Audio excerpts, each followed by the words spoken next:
আসসালামু আলাইকুম, স্বাগত জানাচ্ছি আমার দেশ আজকের বিশ্বে। আপনাদের সাথে আছে আমি হুমায়রা নাওচিন। শুরুতেই সংবাদ শিরোনাম। অ্যাপস্টিনের মৃত্যু আত্মহত্যা নয়, শ্বাসরোধে, দাবি ময়নাতদন্ত দেখা চিকিৎসকের। জুরিদের গাজা বিষয়ক মন্তব্যে ক্ষুব্ধ অরুন্ধতী রায়, বার্লিন চলচ্চিত্র উৎসব বর্জন। খালিস্তানি নেতা হত্যার ষড়যন্ত্রের অভিযোগে যুক্তরাষ্ট্রের আদালতে ভারতীয় নাগরিকের দোষ স্বীকার।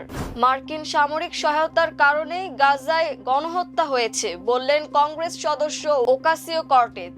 ভেনেজুয়েলা সফরের ঘোষণা ট্রাম্পের। দর্শক শুনছিলেন সংবাদ শিরোনাম, এবারে বিস্তারিত। কুখ্যাত যৌন অপরাধী ও দণ্ডিত মার্কিন ধনকুরে জেফি অ্যাপস্টিনের মৃত্যুর কারণ নতুন করে তদন্ত করা উচিত বলে মন্তব্য করেছেন তার ময়নাতদন্তের সময় উপস্থিত থাকা চিকিৎসক ডাক্তার মাইকেল ব্যাডেন। তিনি দাবি করেন অ্যাপস্টেইনের মৃত্যু গলায় ফাঁস দিয়ে নয়, শ্বাসরোধের কারণে হয়েছে।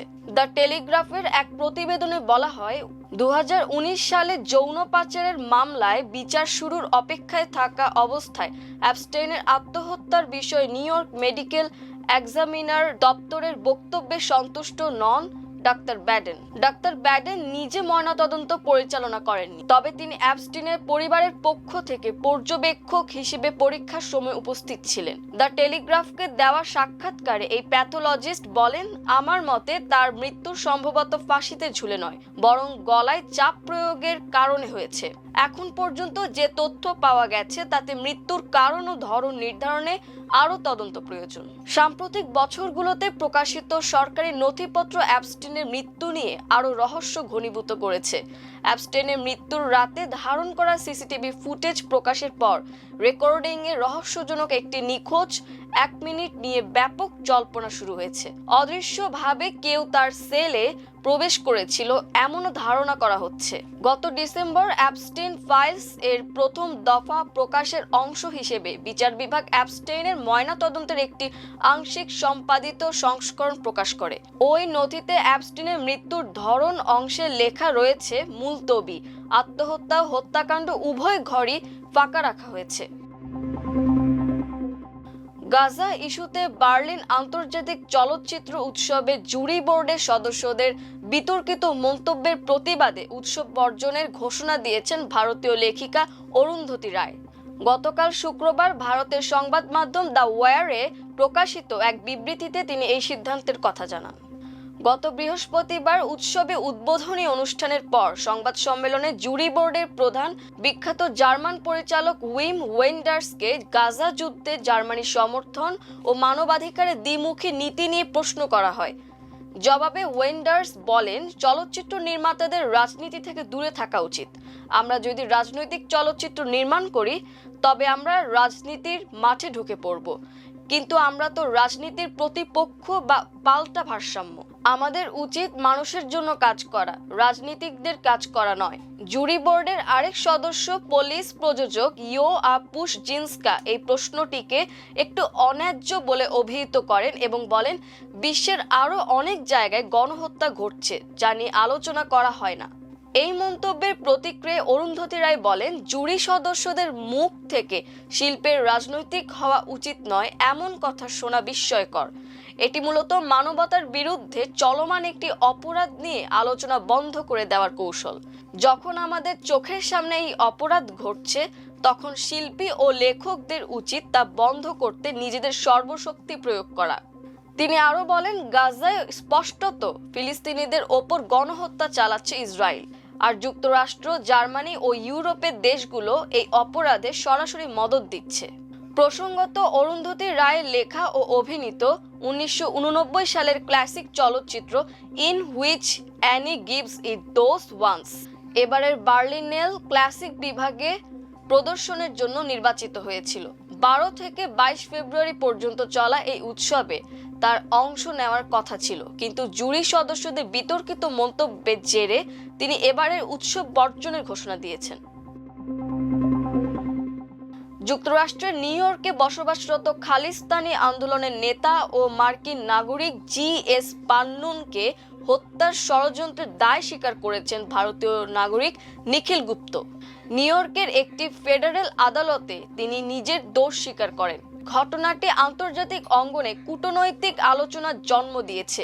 এনডিটিভির খবরে বলা হয়, মার্কিন বিচার বিভাগ জানিয়েছে 54 বছর বয়সী নিখিল গুপ্ত গত বৃহস্পতিবার ভাড়াটে খুনি নিয়োগ, খুনের ষড়যন্ত্র এবং অর্থ পাচারের ষড়যন্ত্রের অভিযোগ স্বীকার করেছেন। ম্যানহাটনের একটি ফেডারেল আদালতে দেওয়া এই স্বীকারোক্তির ভিত্তিতে আগামী 29 মে তার সাজা ঘোষণা করা হতে পারে। অভিযোগ প্রমাণিত হলে তার সর্বোচ্চ 40 বছর পর্যন্ত কারাদণ্ড হতে পারে, তবে চূড়ান্ত সিদ্ধান্ত নেবেন আদালত। মার্কিন প্রসিকিউটরদের দাবি, নিখিল গুপ্ত ভারত সরকারের এক কর্মকর্তার নির্দেশে নিউ ইয়র্ক ভিত্তিক ওই শিখ রাজনৈতিক কর্মীকে হত্যার পরিকল্পনা করেছিলেন। আদালতের নথিতে সরাসরি নাম উল্লেখ না থাকলেও টার্গেট যে পান্নুন ছিলেন তা স্পষ্ট করা হয়েছে।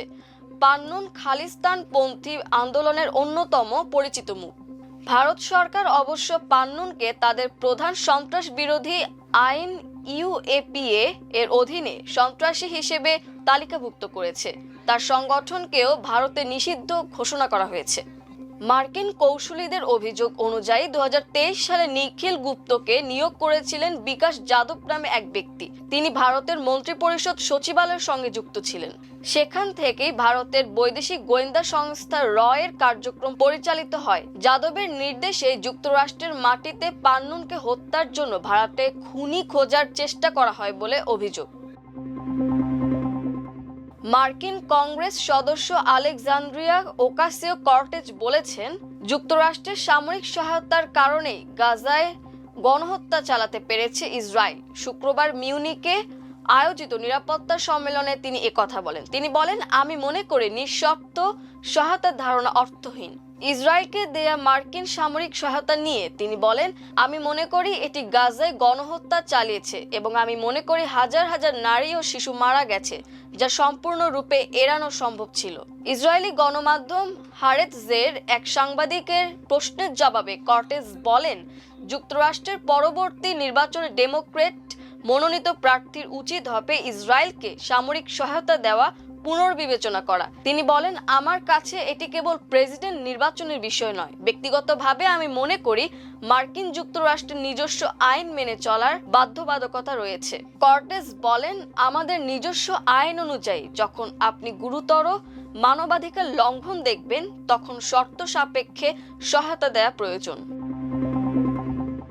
ভেনেজুয়েলার সফরে যাওয়ার ঘোষণা দিয়েছেন মার্কিন প্রেসিডেন্ট ডোনাল্ড ট্রাম্প। শুক্রবার হোয়াইট হাউস থেকে নর্থ ক্যারোলিনার ফোর্ট ব্র্যাগ সামরিক ঘাঁটিতে যাওয়ার সময় তিনি সাংবাদিকদের একথা জানান। ভেনেজুয়েলার প্রেসিডেন্ট নিকোলাস মাদুরো এবং তার স্ত্রী ফার্স্ট লেডি সিলিয়া ফ্লোরেসকে তুলে নেয়ার 1 মাসেরও বেশি সময় পর তিনি দেশটিতে সফরে যাওয়ার পরিকল্পনার কথা জানালেন। খবর আল জাজিরার। ভেনেজুয়েলার বর্তমান অন্তর্বর্তী প্রেসিডেন্ট ডেলসি রদ্রিগেজের সঙ্গে তার খুব ভালো সম্পর্ক আছে বলেও দাবি করেছেন তিনি।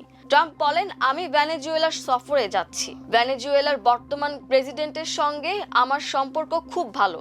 তার নেতৃত্বে তেল উত্তোলন ও বিপণনের ক্ষেত্রে দেশটির সঙ্গে নিবিড়ভাবে কাজ করছে যুক্তরাষ্ট্র। ভেনেজুয়েলার সঙ্গে যুক্তরাষ্ট্রের বর্তমান সম্পর্ককে আমি 10-এ 10 দেব। দর্শক, এই ছিল আমার দেশ আজকের বিশ্বে। এতক্ষণ আমাদের সাথে থাকার জন্য অসংখ্য ধন্যবাদ। আল্লাহ হাফেজ।